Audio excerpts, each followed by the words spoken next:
नमस्ते. हुताशनी पौर्णिमा म्हणजेच होळी पौर्णिमेचं महत्त्व आपण या ठिकाणी जाणून घेणार आहोत. 2 मार्च रोजी हुताशनी पौर्णिमा आहे. मग या दिवशी भद्रा म्हणजेच विष्टीकरण हे 5:55 आहे आणि त्याच वेळेस पौर्णिमा देखील लागते. मग आम्ही होळी पौर्णिमा कधी करावी हा एक संभ्रम सर्व लोकांमध्ये आहे. तर शास्त्र सांगतं की सायंकाळच्या वेळेस जी पौर्णिमा असते अशा वेळेस आपण होलिका दहन या ठिकाणी करायचं आहे.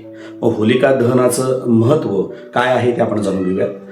भक्त प्रल्हाद विष्णू देवतांचा भक्त आणि त्यांना भस्म करण्यासाठी होलिकेने त्याला आपल्या स्वतःमध्ये बसून घेऊन भस्म करण्याचा प्रयत्न केला होता.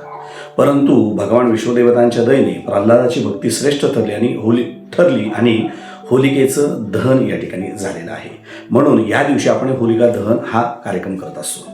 आपल्या हिंदू शास्त्रातील हा अत्यंत महत्त्वाचा सण उत्सव सांगितला आहे.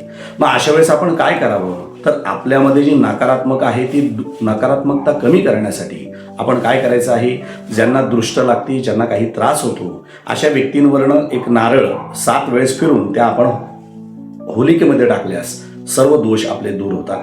त्याचप्रमाणे एक तांब्यामध्ये पाणी घेऊन होलिकेचं सुरुवातीला आपण आधी पूजन करायचं आहे, हळद कुंकू व्हायचं आहे, त्यामध्ये एखादा नारळ खोबऱ्याची वाटी ठेवायची आहे आणि प्रार्थना करायची, सकारात्मक ऊर्जा आम्हाला चांगल्या स्वरूपात दे, नकारात्मकता आमच्यातील तू दूर कर. आणि पाण्याचा तांब्या घेऊन होलिकेभोवती आपण एक 7 प्रदक्षिणा घालायच्या आहेत आणि आपल्या मनातला हेतू व्यक्त करायचा आहे. त्यातील जी थोडीशी रक्षा आहे ती घरातील सर्व व्यक्तींना लावायची आहे आणि जो खोबरा असेल किंवा नारळातील जो नैवेद्य असेल तो थोडा प्रसाद म्हणून घेतला तरी आपले दोष कमी होण्यास मदत होते.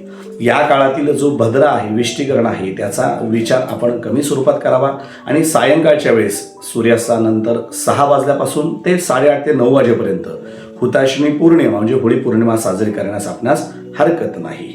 आपण हा उत्सव मनापासून करा आणि आपल्यातील इच्छा आकांक्षा लवकरात लवकर प्राप्त होण्यासाठी भगवंतांना आपण आशीर्वाद मागावा. धन्यवाद.